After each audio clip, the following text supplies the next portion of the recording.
For tonight's presentation, we have Kevin Williams, and he's going to introduce us to new virtual healthcare for Lyme patients. And it's called Ravel Health. And it's specializing in affordable virtual care for Lyme, mold, and complex chronic illness. It's founded by 2 Lyme patients who are frustrated with the available options. Ravel aims to simplify the Lyme journey from start to finish. And without any further ado, thank you, Kevin, for joining us tonight and to give us a little bit more information about your service. Definitely. Yeah. Thank you, Maria and Ellie, for having me. Much appreciated. And since this is a very intimate gathering too, if anybody ever, has questions or comments, feel free to jump in at any point. So figured I'd just start with a little bit of my story and kind of the Ravel origin story. So I started getting some weird symptoms back in 2007. For me, it started with kind of pain and cramping in my hands, palm of my hands and the soles of my feet. And it came on pretty slowly for me. So, over the next 2 years, that sort of changed to migratory muscle pain, mostly in my legs. I was very active at the time, probably close to the best shape of my life. Had just finished a sprint triathlon and a half marathon and started getting all these weird symptoms. I was out playing sports. Had trouble breathing, catching my second wind. I had all these muscle pains. I had no idea what was going on.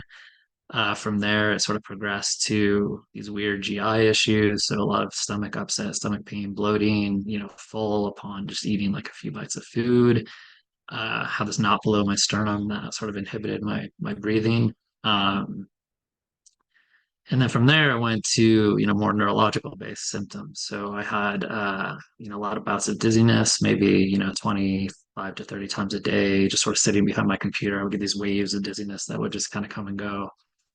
A lot of pretty massive brain fog, memory issues, had an inner ear imbalance or dysfunction.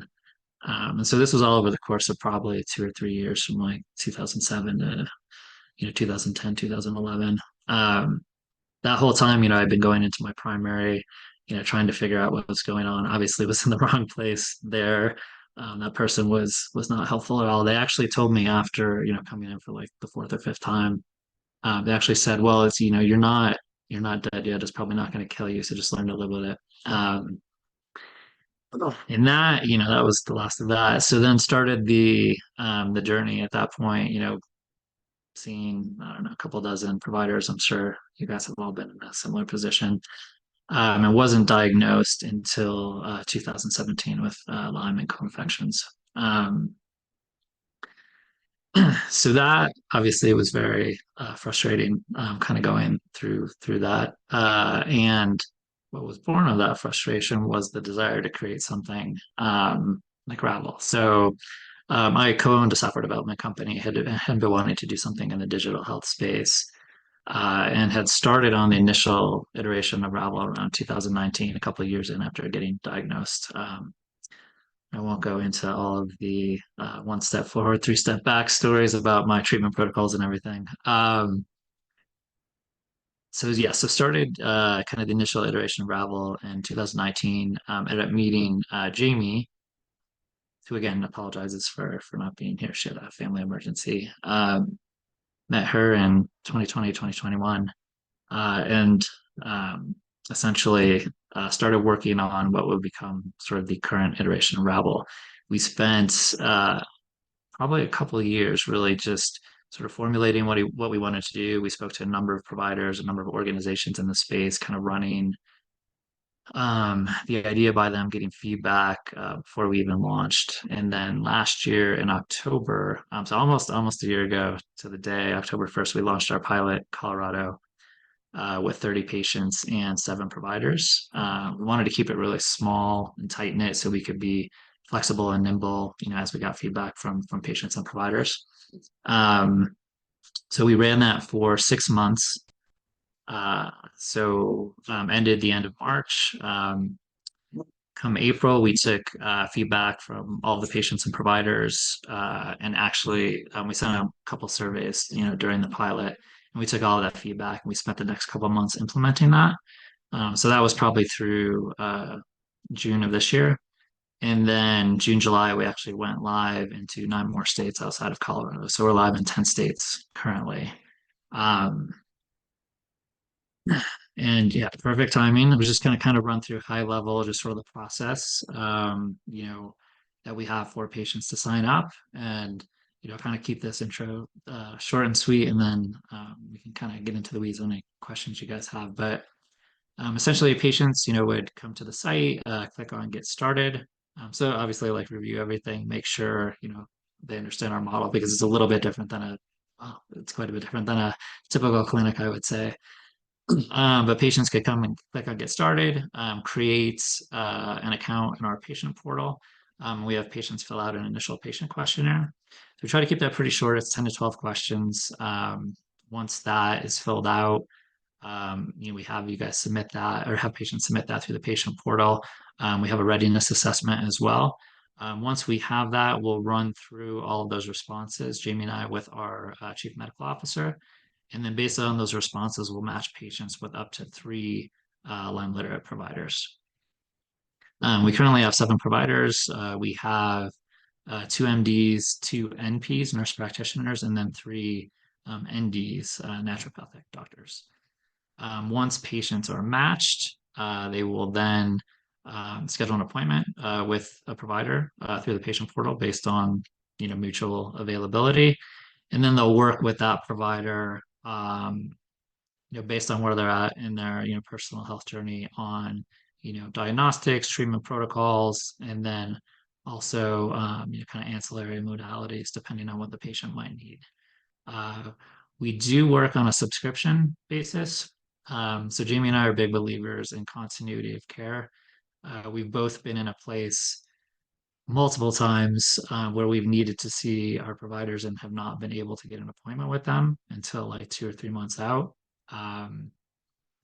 We did not want that to be the case for Ravel patients. So we do an initial patient visit to start, and that's $395 for that. Just pricing wise, one of our main goals and missions is to keep things really affordable as compared to, at least relative just to the going price, out there for a lot of treatment. So, patients would do that initial patient visit. That's 2 hours. That includes all the prep time and all the post time for providers. So reviewing, patients' previous labs, the paperwork they filled out, and then, post visit, any labs that might need to be ordered, any supplements, anything like that.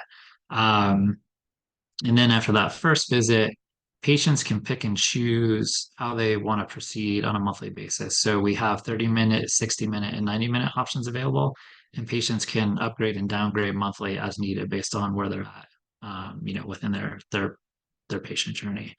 So for the 30 minutes, that's $115. 60 minutes is $215, and 90 minutes is $305. So we really, again, both Jamie and I are chronic Lyme patients, so we wanted to keep things as flexible as possible on the patient side of things. And then in addition to that, we have a number of discounts with labs, both just sort of conventional through LabCorp or Quest and specialty labs, and also on the supplement front. So for kind of the conventional labs, we have, we by default run all of that through a patient's insurance. If the patient wanted to, however, we do have cash pay pricing for LabCorp and Quest. And then all of our specialty labs are run through Rupa, which is essentially an aggregator of specialty labs. And I was just mentioning to Maria and Nelly before the call that, so typically so all of their pricing is wholesale, and they typically add a 7% charge, and we were able to negotiate that down to 0 for Ravel patients, which we're pretty excited about. And then we have a number of other, players we work with in that space. So full scripts, whole scripts, We're just bringing on cell core, things like that. So that is the super high level quick hit overview. Figured, just open it up to questions from you guys, versus me just kind of droning on about stuff. So I'm happy to get into the weeds on anything and everything. Another one of our what we try to aim for in our mission is to be as transparent as possible. So we want to make sure patients know what the pricing is up front, why we do what we do. So please feel free to ask anything on any front. And do feel free to use the text chat option if you don't want to speak up, or do raise your hand and we'll get to each of your questions. Thank you for giving us a little backstory about why you even opened Ravel. It's, I think, a similar story that we've gone through the frustrations of not being diagnosed and being dismissed. And then finally finding that practitioner who will listen. Correct. Hi. Yes. Hi. Kevin, nice to meet you. Thank you for doing this today. My You as name's well. I'm in New Jersey, and I noticed on your site that right now you're not in New Jersey. So Unfortunately not. how you're rolling out to the various states? Yes, so good question. So again, we're coming at this as patients, so figuring out sort of the legal landscape of rolling out has been challenging to say the least. So the way that we've been doing that, so of our 7 providers, they're spread out across the country. So we got all of our providers licensed in Colorado legally, for patients to be seen. The patient essentially has to be in the same state as the provider.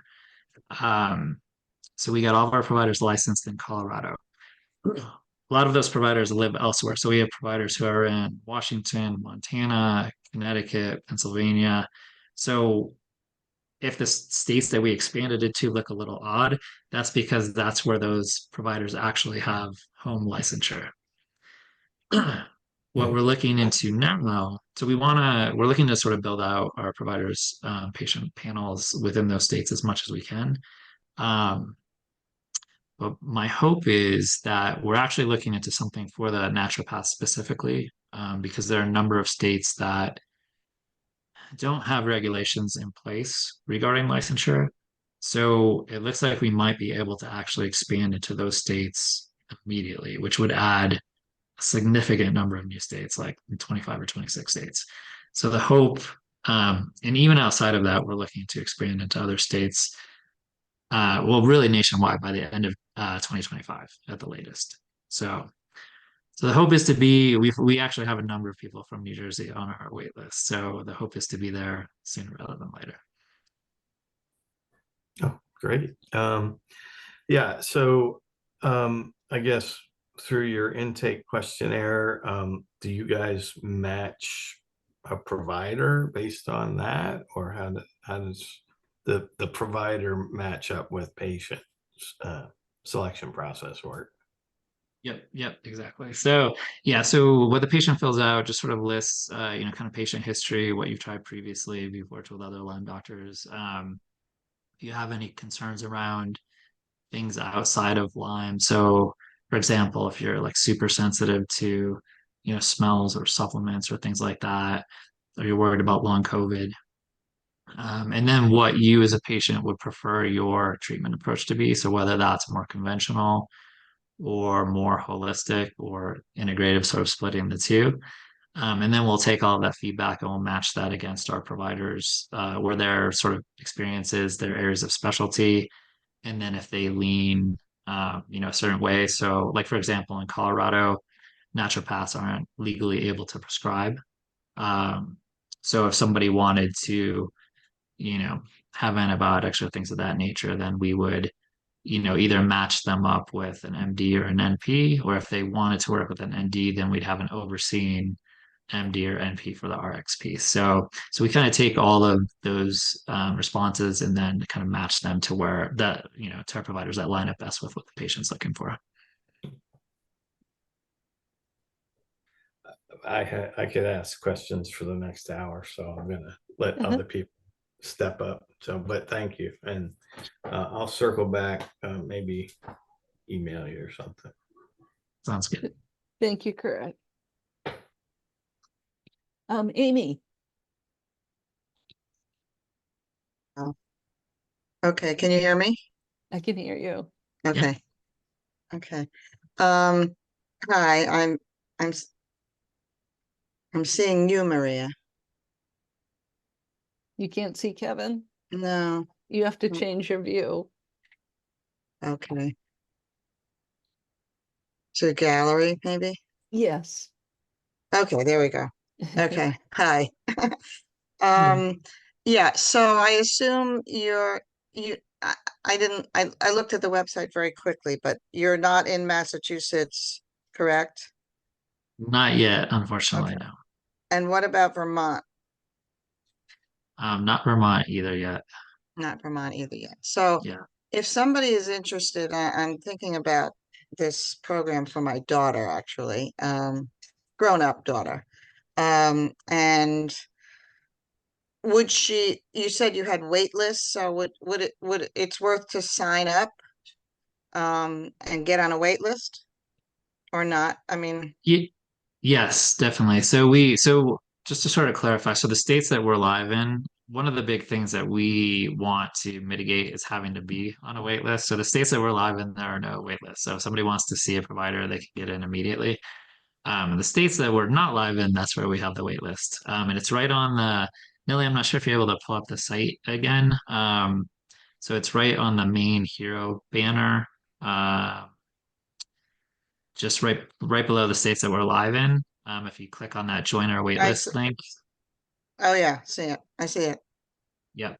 And Yeah. that will, so super simple, just name, email, state, and then as we go live into other states, we basically send out notification to all of those patients who are on the wait list, letting them know that we're live in that state. And when you say go live, it's still the people, the patients don't see the practitioners live, right? It's all online. It is all online, correct? It's all Yep, online. we're So this is completely virtual. Yep. completely virtual. So I had one other question moving forward. So I'm a practitioner in my own right, and I also suffering with very late stage, long Lyme. Anyhow, but I have access to I have accounts for supplements at a practitioner's price. So if for some reason, my daughter or I decided to join, would I be able to do that? I mean, since you offer it through you, but would I be able to for the supplement piece? Sure. Yeah, most definitely. Yeah, you're under no Okay. obligation to, not required to use, supplements through Ravel or anything like that. We just try to get really good pricing for, patients who don't have access to, Mhm. something like you might. So Right. no, you could Okay. definitely use whatever made sense for you guys. Okay. Great. Thank you. Sure. Bobby, you had your hand up. I actually just want to interject a quick follow-up question. With the wait list, are people able to select more than one state from that drop-down menu? Mm. Oh, good question. Yes, would just have you actually put the information in there twice. So there's no way to actually select multiple from the drop down, but yeah, if you did it 2 separate times, can definitely do that. Thank you for asking that because I did ask about Massachusetts and Vermont because yeah, Good great. question. Bobby.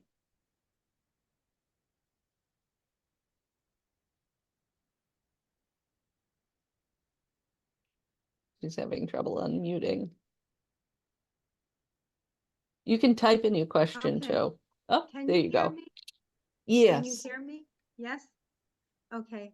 I'm not sure I'm clear about this, but I'm in Rhode Island And does it mean when your state's included in this, that you only you could choose somebody from your own state? You can't choose somebody from another state? Does that make sense? Correct. So technically, this is where it gets all a little weird with all the legalities around um, just medicine in general and then telehealth and everything else. So the provider technically could be in a different state. They would just need to be licensed in your state. So currently, we don't have any providers who are licensed in Rhode Island. Um, However, what we do is we look at all the names on the wait list, and that's one of the biggest factors that determines sort of like where we'll go next, if that makes sense. Yeah, the reason I asked the question is because there is nobody in my state that I want to see. I've already been to 2 naturopaths and a nurse practitioner here in Rhode Island, and they have not helped me. And right now, I managed to get an appointment with a naturopath in Connecticut, but the wait list is so long, she can't see me until May. So I'm desperate for help. I'm not on anything now. And, my choices are very slim here in my state. So if I joined your group, it just seems like I don't see if Rhode Island came on, if you were able to come on board in Rhode Island. I know that naturopaths are not licensed here. So, but that's So fine. So if they're not licensed, so this is something that we just started exploring. Just to be very transparent, all of the legalities around this is very much outside of Jamie and I's wheelhouse. So we're kind of learning as we go and trying to make sure that we do things appropriately on that front. My understanding, I actually just emailed one of our attorneys today and got a response. So my understanding is that we might actually be able to go into states with naturopaths where there's no regulatory infrastructure for naturopaths. So there's a good chance that we could actually go into Rhode Island, like essentially immediately. I'm just trying to make sure legally we're able to do that. So there's a chance. I mean, we could. I mean, if you really want to see someone, and we actually have 3 naturopaths, so you would have options that you could see if they were all open to going into Rhode Island. I just want to make sure that we're doing that in the proper way. But if we're able to do that, like theoretically, we could be good to go by next week. Thank you. Thank you, Bobby. And Kevin, follow-up question. Do you have figures on who's on the wait list for each state? Do you have an idea? Is there a big wait list for Rhode Island? Not for Rhode Island per se. But if we're able to have our naturopaths go into these states where there aren't regulations in place, that opens up almost half the country. Um, so that will allow us to go from 10 states to probably like close to 30, like pretty immediately, which would be really exciting. Um, so my hope, I just want to kind of cross our T's and dot our I's on that just to make sure. But yeah, if that's the case, I mean, we could be in Rhode Island, by next week. Wow. What about Massachusetts? I actually had the site up earlier. I should have kept it up. Like if you go to, it's the Naturopathic Association. It's the, you know, I forget, like the national, I forget exactly what they call it, but it actually, they have a map of like that shows what states are regulated and what states aren't. And I don't recall off the top of my head for Massachusetts if it's regulated or not. If someone is able to pull that up in the background, we can actually pull it up on the screen and look at it because it basically just has, it like color codes everything. Massachusetts is not regulated yet. So if that's not There's regulated yet, then we could be there's legislation in the works Right. though. But it's, So it's, I think the regulations coming on board like in the next year or so. yeah, It's as of 2022, it's governed by statutes enacted by the Massachusetts legislature and regulations. So it sounds like it did go into effect in oh, 2022, April of 2022. Okay. oh, okay. That's from the government Hmm. website. I think what I'm thinking about is that it's still taking a while for naturopaths to come online with being covered for under health Right. insurance. Yeah. So I think that's coming up within the next year. That's what I meant about not being regulated. Now, you know, you can't get covered by Yeah. regular insurance in Massachusetts. And what about Vermont? Vermont is, naturopaths are licensed. Though I and know, they I do, know. they, Yeah. well, they do take, some of them do take Medicare, Mass Health, or Vermont Health. Right, but you're not in Vermont yet, right? We're not in Vermont yet. No. Um, and then there are, when you bring sort of Medicare and Medicaid into the mix too, That was my next that's question. another layer of complexity that we're, really trying to figure out and learn about. The one thing I will say is that on the regulatory front and the legal front, there's a lot of gray area. Um, a lot of it is not very well defined. So we're trying to make sure we um, are adhering to, the current laws and regulations as much as we can. But again, within that, there's a lot of gray areas. So, if we're able to go into states legally, then we'll do so as quickly as we can.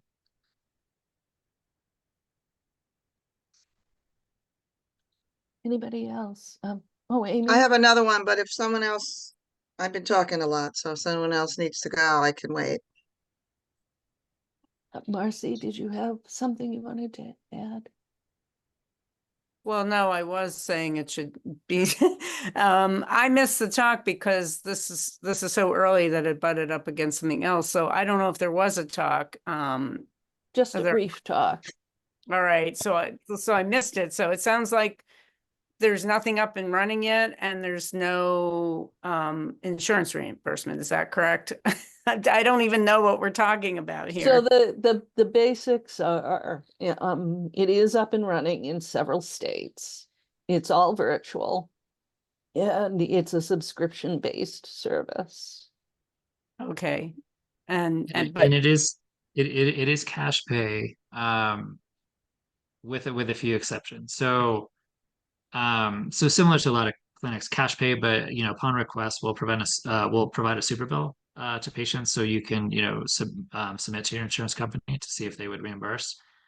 And then certain things, so for testing, for example, if it's sort of basic conventional testing through like LabCorp or Quest, that defaults to us running through a patient's insurance unless they request a cash pay alternative. So generally speaking, it's all cash pay, but there is the option for a super bill, and there are certain things that default to insurance on the diagnostic side. all right, well, I think I did a quick look and I didn't know what kind of treatments were involved. So did you talk about that already? Because if so, and there's a recording, I can just watch that. I just sort of touched on that, but I can definitely revisit that. So what we do is, we have patients fill out an initial patient questionnaire, and based on those responses, we'll match patients with up to 3 Lyme-literate providers. As far as treatment goes, we as Ravel, right now we're trying to solve for a lot of the kind of main pain points around this whole space. So, not having to be on a wait list, try to make, diagnosis and treatment as affordable as possible, just streamline the whole process, have everything in one place. Vision wise, what we want to do is create a framework for our providers to work within. But it would just be guidelines. We as Ravel don't want to get in between the patient provider relationship. So right now, so there's not like one set treatment protocol or anything like that. We do have providers who, um, you know, are more, I wouldn't even say more, even our quote unquote conventional providers have a functional medicine slant to them, I would say. So, but as part of the initial patient questionnaire, you can choose if you would prefer conventional, treatment or holistic or integrative. So you're sort of a mix between the two, and then we'll match patients based off of that. But then you would work with your provider, just based on fit, to make sure what you need in their areas of specialty line up. And then they would work with you, as they would work with any patient. So there's not one sort of overarching protocol or anything like that. So you're the clearinghouse? That's, I guess I don't understand what your role is. This is what I missed. Yeah, so our role, so we're trying to, so both my co-founder and I are chronic Lyme patients. So, Yeah. Yeah. been through the similar ringer. So we're trying to simplify, as much of that as we can. So all of our providers are curated, they're vetted. So we sort of do all of that in the background so patients don't have to worry about that. And then we want to be, a connecting mechanism. So, when you're sick, right, like the last thing you want to do is try to track down and find a provider and do all the research to make sure it's a good fit. So we're trying to simplify that process. On the cost front, we want to be, I don't know if there's a way to have things be cheap, right? Unfortunately. So we're trying to be as affordable as possible. So we were talking before the call, a lot of times for an initial visit, so I'm in Colorado. So all the providers here, an initial visit, you're looking easily northward of $500 for that first visit, and then $300 to $500 for follow-up. So our initial patient visit is at $395, and then follow-ups. We offer patients the ability to sort of upgrade and downgrade as needed. So we're a monthly subscription. So there's an option for 30-minute, 60-minute, or 90-minute appointments. And those are at 115, 215, and 305. And you can kind of upgrade and downgrade based on where you're at in your journey. So, if you do that initial patient visit and you order labs, for example, maybe that next visit you only need 30 minutes. Once the labs come in, maybe you want a little bit longer to go through those. So you can kind of upgrade and downgrade as needed. So we're trying to be really thoughtful about how a patient will interact with their provider and use Ravel, and try to keep it as affordable as possible. And then significant discounts on kind of testing and supplement side of things too.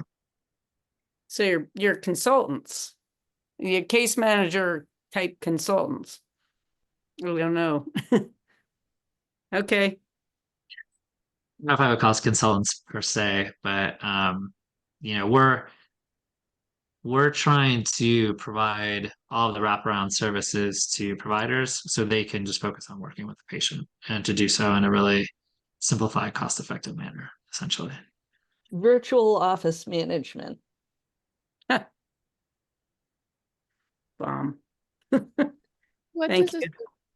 what does a subscription service mean? Does that mean you have to pay something monthly?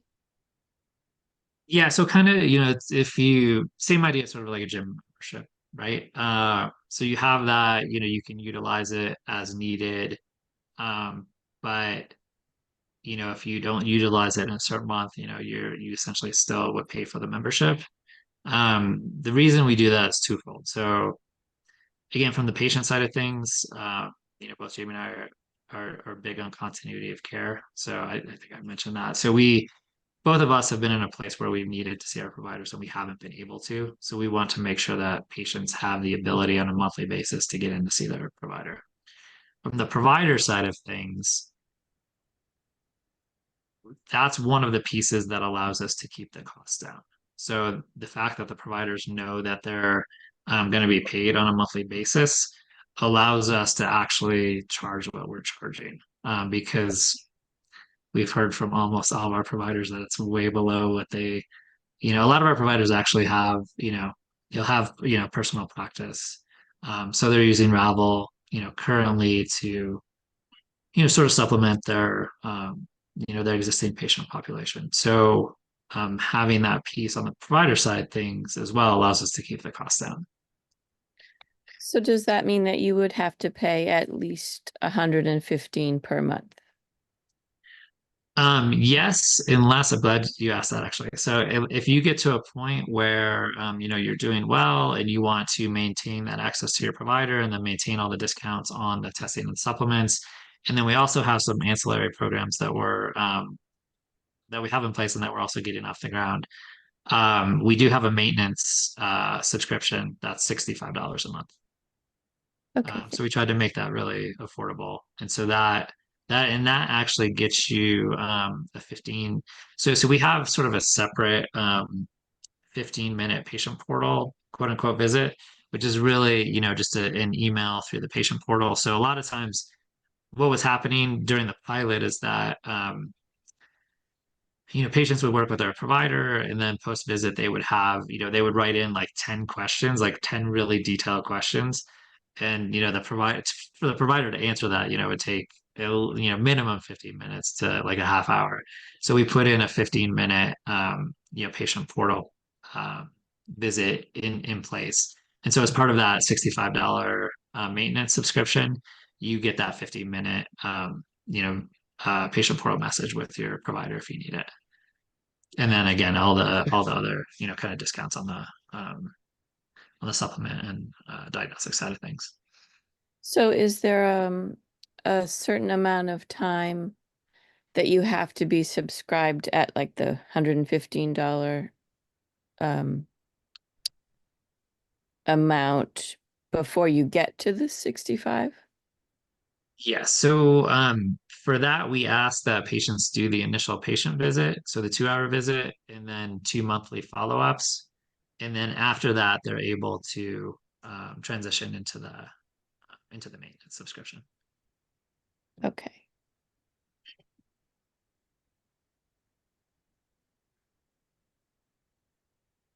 Anyone else? Questions? Um, Go ahead. Amy. just, what about Mass Health? I know you mentioned Medicare and Medicaid, but what about Mass Health or programs like that?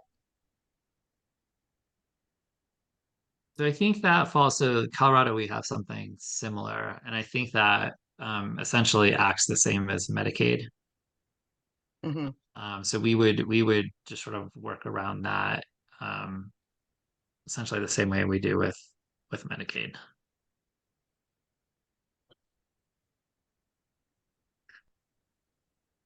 Yeah, and the way that we do that now, just so you know, is that the Medicaid piece we essentially provide matches to our naturopaths.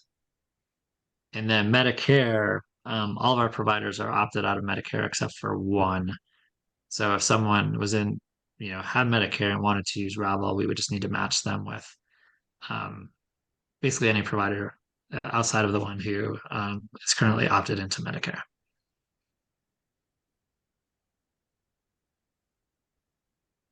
Say that again. Yeah, it's really confusing. So we have for Medicaid, because of the sort of the laws around that, naturopaths or our attorneys aren't really beholden to the Medicaid piece. So we're able to match our naturopaths with anyone who has Medicaid. I got Medi- that. for Medicare, Yeah. so for example, so we have a provider in Pennsylvania who is opted into Medicare. So if someone has Medicare and they're working with a provider who's opted into Medicare, that means everything has to be run through Medicare. We as Ravel do not actually, since we're all cash pay, we don't actually we can't legally run anything through Medicare. So if someone has Medicare, they would have to work with the provider who's actually opted out of Medicare.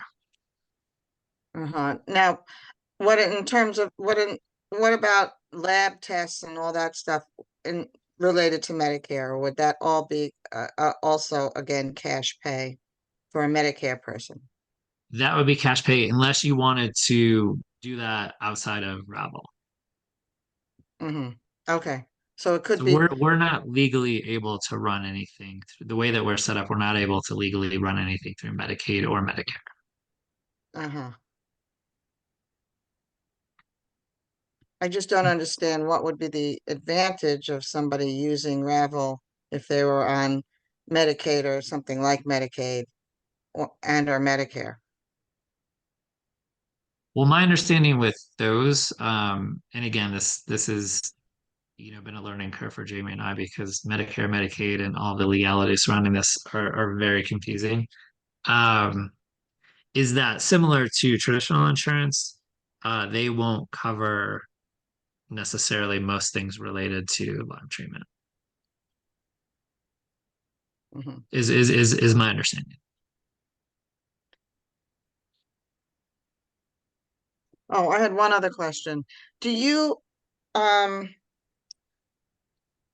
are your practitioners willing to work with somebody's like PCP? Yes. So if a practitioner was, I think we really should run this test, and the PCP that that person had was willing to order that test, that kind of communication can happen between, okay. Definitely, yeah, and that's actually our preference is that all Revel patients have a PCP. Mhm. What becomes a little tricky is when a patient has already seen a Lyme provider and then they want to. So we've had a few situations where people want to come on for like a second opinion or have like Mm. multiple Lyme providers on their team, and that Mhm. that can become a little messy.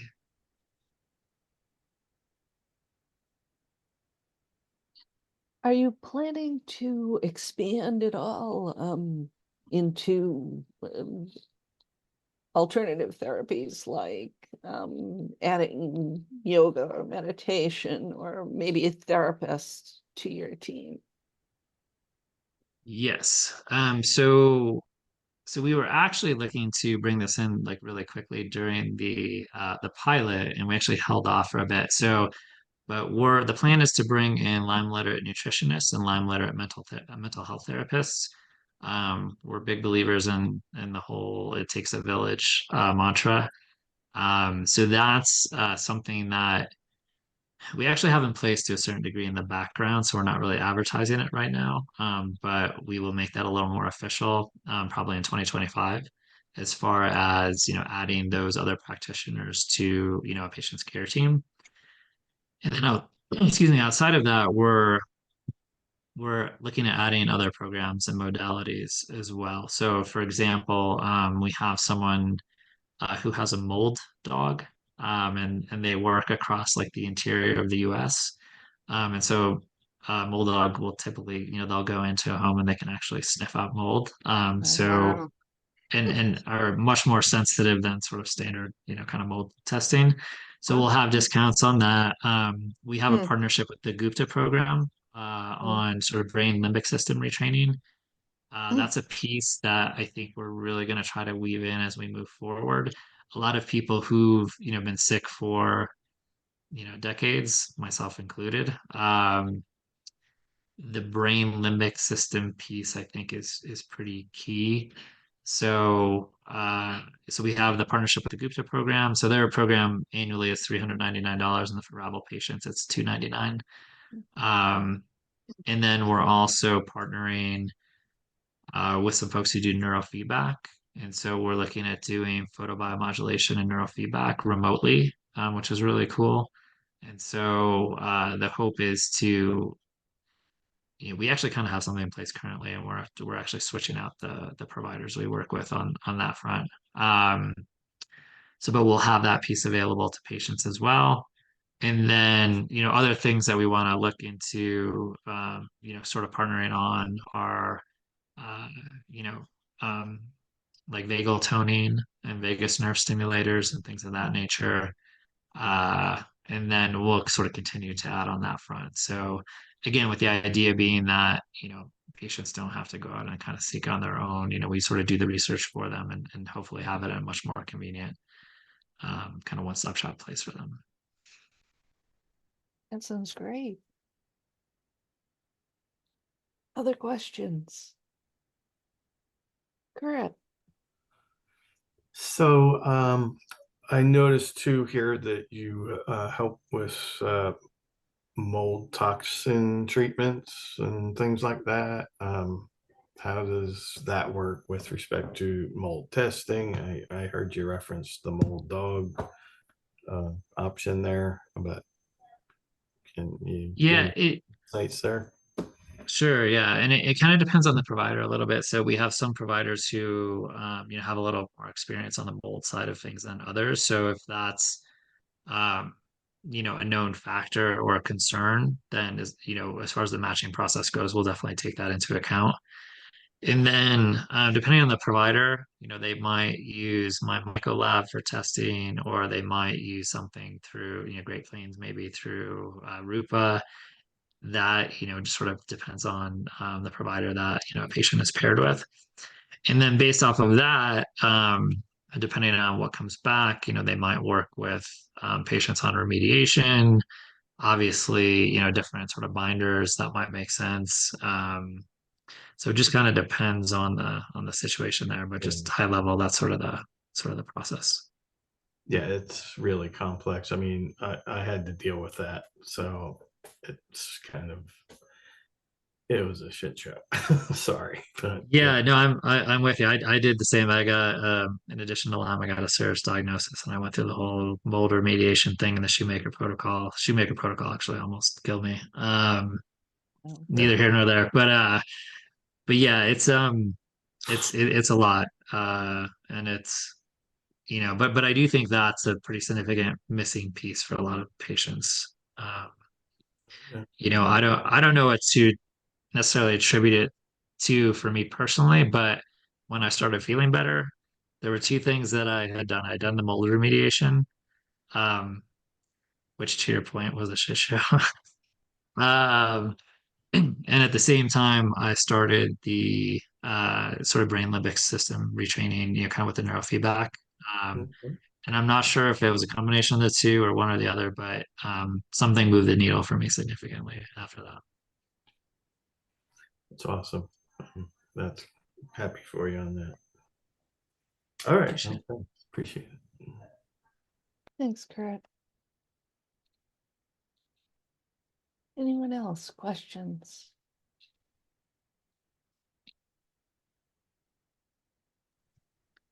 Are Let's- you, not necessarily right now, but are you, Hand up. oh, I'm sorry. Yeah, I'll get to you in just a minute, Amy. Yeah, now I can't see. Is it Kevin, right? Anyway, the shoemaker protocol put me back, gave me my life back at the time, but I saw him in the early 00s. So I was curious as to what is like how long ago you did the protocol, because he was just talking about VIP. So I don't know if that was the part that was really hard for you. I did cholestyramine, and I don't even remember much else that I did through him. Yeah. So that's the part I didn't make it very far. So the thiamine was the piece that I didn't make it through. So I was not even taking that much. So I think my system at that point was so compromised that I just had like no GI motility at all. And so it actually created a blockage, which it took me like a good 3 to 4 months to figure out. And that was of my whole sort of Lyme SIRS journey, that was probably the roughest 3 to 4 months. Yeah, Out of that all, but yeah. medication is quite constipating. I'm supposed to be restarting it and I keep putting it off, but I was in a Lyme remission at the time, but I was living in an old house that had some mold in it. And so I was having like brain fog that I couldn't clear. So yeah, I get that. And I'm a little curious about the remediation process. Did you have a lot of visible mold in your house? Not really. I mean, there was a decent amount in our crawl space. And so like come to find out, the woman that we bought the house from, she'd had a number of leaks in the bathroom and kitchen. So, it was really only in the crawl space. And then once they got in there, there was a decent amount. Um, but it wasn't like super obvious by any means. Well, I'm dealing with this. I'm displaced from my house almost 3 months now because of a mold situation. And it's on the other side of the duplex. Had sky high, well, it depends on who you talk to about how high the levels of mold were, but But my side, they found almost nothing, but I can't even be in my house without a mask, and even not for long with a mask. So yeah, we're trying to figure out how to remediate, because the remediation companies are like, well, there's nothing to remediate. So did you just have them like remediate the whole thing regardless of what they found? Well, we actually, well, so in our case, we had them remediate just specific areas. So it was, we did the crawl space as a whole, but then we had them just do the bathroom and kitchen specifically. All right, wherever there would be moisture. Do you remember what they used? What material? You like as far as to like To encapsulate the crawl space like that? I Well, don't. it could be hydrogen peroxide. It could be, what's that? Oh, Just like what they used to clear it Yeah. sort of after. curious to see what they used and if you Yeah, tolerate. I don't remember off the top of my head. Okay. Sorry. All right, that's okay. It's just that's where I'm at right now. So Thank you, Marcy. Amy, I want to circle back to you. Yeah, and I don't know if this is the right place for it. I'm just curious about who you and Jamie worked with, you know, the practitioners that you worked with, or the kinds, I mean, you also talked about some processes that you've been through, which, you know, familiar with that. So that, you know, again, you may not be able to give names out or anything like that. I understand, but I just thought I would. Yeah, I'd prefer, I mean, I can say who diagnosed me. That was Dr. Carnahan in Colorado. Mm, Um, I prefer not to name other names just because a lot of those experiences weren't great. yeah, I understand. Which is one of the reasons why we created Ravel. It's Kind of a follow-up question to that. I'm curious if you and Jamie are utilizing the services that you've created with Ravel. That's a good question. So we haven't yet per se, and I've been trying to refrain just because, I don't want to like take advantage of our position. No, I did just reach out to one of our providers the other day to just ask a question on mast cell. So do pick their brains here and there. So, but not officially. We haven't officially sort of been patients ourselves yet per se. it would seem it would be a little awkward. Yeah, yeah. I think if we're both I think fortunate enough to be, we're neither one of us are near 100%, but we're, much more functional than than we were. Um and so, like we have, the luxury, I guess, to, kind of reach out to them if we have like a question on a specific thing. I found for me, I think, Marcel has been like a pretty big piece of what's sort of like contributing to my kind of ongoing ability to be triggered. So to be able to just sort of like text, one of our providers and just say, "Hey, what do you think about this?" is nice. But again, we try not to, we try not to take advantage of them like that. And could you say a little bit more about what the vetting process looks like? Sure. So yeah, so for the vetting process, it's a multi-step process. So initially, Jamie and I will talk to a provider and just introduce ourselves, let them know what Ravel's all about, get an idea of what they do, how they treat, what their philosophy is. Make sure that they're aligned high level with our mission and what we want to do. That's a big piece. We want to make sure our providers, really believe in what we're doing. After that, we'll have them do an initial call with either our CMO or one of the providers on our advisory team. And then after that, if everybody decides it's a good fit, then we'll have the providers fill out like a pretty in-depth questionnaire So that'll list, their experience, their education, how they treat, how long they've been treating, who they work with, all that good stuff. And then after that, we'll have them do sort of a formal interview with our CMO. And then if he gives us the thumbs up, then we'll offer them, essentially a position in Ravel. And then we do also, background checks and, checks against their licensure just to make sure that everything's all good on that front as well. And so are you like approaching providers that you've heard about? Are providers approaching you, or a combination of the two? Combination. So because we started in Colorado, we reached out to, basically all the Colorado providers to start. And then trying to think really how we got connected to all of our providers. So some of them reached out to us, which is great when they do that. We actually just had a provider reach out earlier this week. Ilad's trained. She's actually sort of transitioning out of her practice, but still wants to keep treating.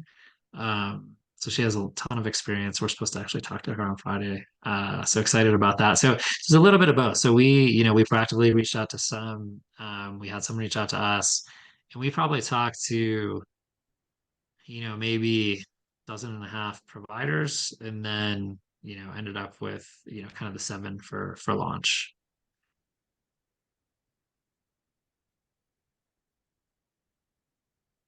Bobby.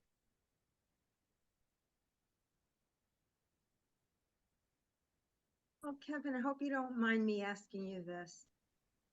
I'm having horrible digestive problems from Lyme, and I heard you mention it. And what I wanted to ask you is, what kind of a practitioner do you recommend for helping digestive issues? A naturopath or a medical doctor? I would probably lean naturopath on the GI front, or even a nutritionist specifically who's Lyme-literate. Mhm. Do you have Lyme-literate nutritionists in Ravel? So we have some who we've been speaking with. One I think is having a baby, and so so we're not able to bring her on at the moment. And then there's another one who isn't like officially through Ravel, but who I'd be happy to recommend. I actually used her a number of years ago, and I really liked her. And I might actually um, sort of set aside November to really. My gut is sort of the last big piece that is proving really difficult. So I might actually try to reconnect with her. So I'm happy to provide her information too, if you like. And one last question. Um, I have a lot of interest in these limbic training programs. Unfortunately, I did purchase the DNRS program. I found it very, very difficult to follow. And sadly, it just didn't work. I really, really tried hard because I do believe the brain retraining is very vital and important. So I'm kind of doing it on my own right now. I won't go into it. I'm sort of gathering information from people that use a lot of different techniques to retrain your brain. But it was a shame to waste all that money, and finding that the person that was doing it I didn't mesh with her. And it was hard to spend time every day watching her videos. And, the Gupta program, I didn't, that's not, it was the DNRS. So there's a number of them out there. Yeah, and I think they're all so the one thing I'll say there, so I think so the DNRS Annie Hopper, so you kind of have that, you have, the Gupta program with Dr. Gupta and I and then and now you have Primal Trust too, and I forget the woman's name who started Primal Trust. And I think those are all sort of similar with some differences, obviously, but the big difference for me is that those are I guess what I would call like not self-led, right? You're sort of guided to that, but it's the onus is sort of like you on the patient to really set aside the time each day Right. to do that, and that's more like personally motivated. I'm not sure what the right word is there, but I know for me, my personality, like I'm not good on that front, which is why I went the neurofeedback route. So the neurofeedback, I guess maybe you could look at it like those three programs are a little more active, like where really sort of have to take the reins and sort of like even though it's guided, you have to like really sort of self motivate on all of those.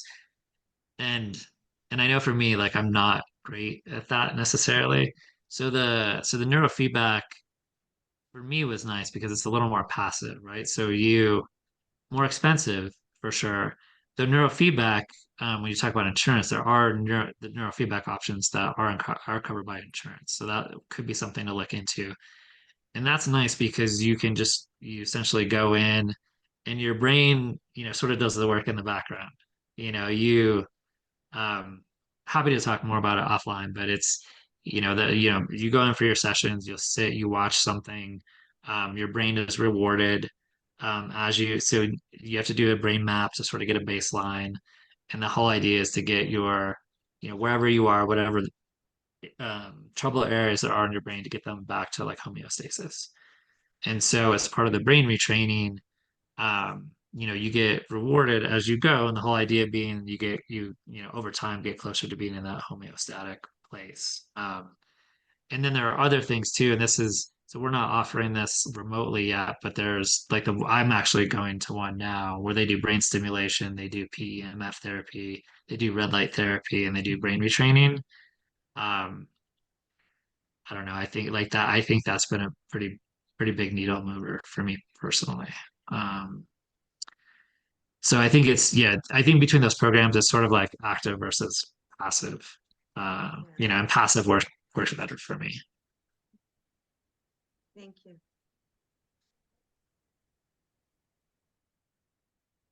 Anyone else? Amy?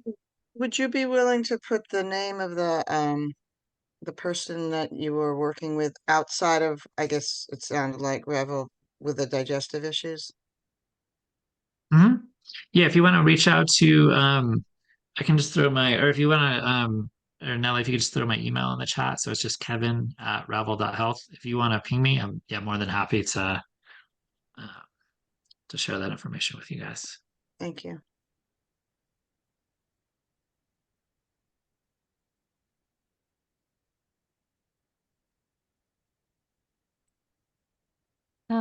I was wondering, Kevin, if you could speak a little bit to feedback that you've gotten so far from people who are utilizing Ravel. Yeah, so as part of the pilot, I mentioned we did a couple surveys, and so it was interesting to see the results from the survey sort of midway through the pilot toward the end. Um, and I think we were starting out, we were trying to get our footing. We made a lot of assumptions from both the patient side of things and the provider side of things. So I think like the feedback that we got as far as the providers was good throughout, which we were really excited about. Some of the other things around some of the onboarding, one of the biggest pieces of feedback we got was around the patient matching. So initially, we didn't have as much information as we do now on our sort of Ravel provider profiles. We didn't list their designation, their years of experience, their education, things like that, and patients definitely wanted to know that. So we changed that and we updated that. So we include all that information now, along with their treatment philosophy and areas of expertise and training and certification and all that stuff. Generally speaking, the feedback was really good as far as convenience and simplicity of kind of using everything compared to standard clinics. Again, got really good feedback on our providers. We had I think like a really high percentage of people who said they would, recommend Ravel to other patients. So I'm actually happy to share the results of the survey feedback if, people were interested in seeing that. I think we actually have that on our blog too. I can just shoot over the link as well. So, but yeah, generally speaking, yeah, pleased to say the feedback's been really good so far. Great.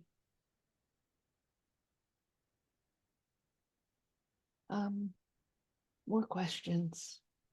Looking for hands up?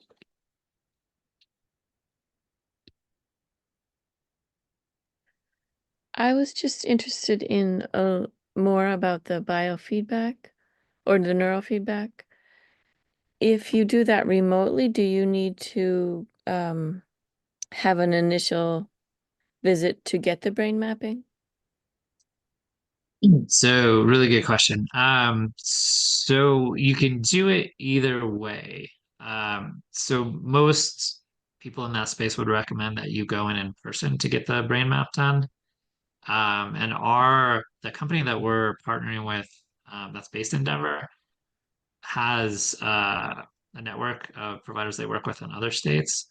So we're sort of formulating and kind of figuring everything out right now.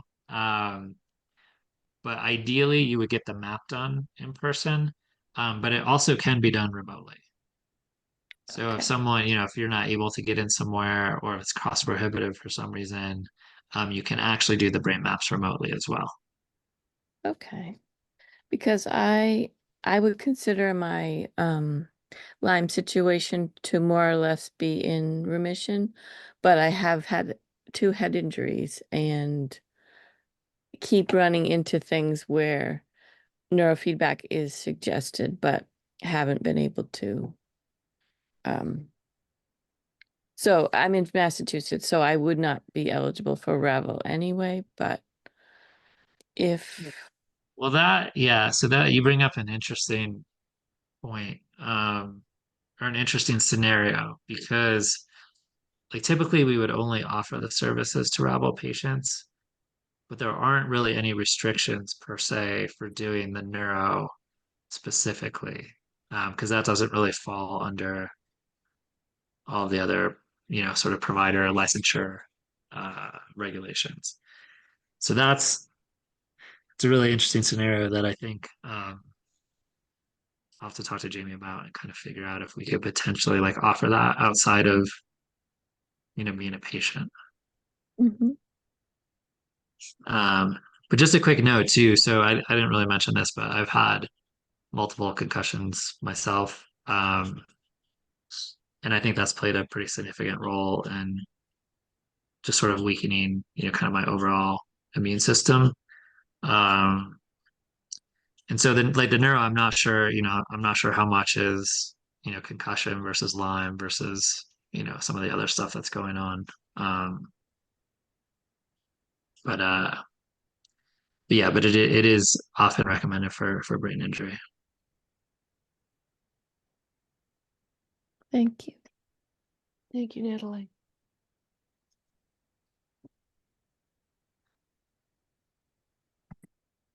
More questions? Hands? Do I see any hands?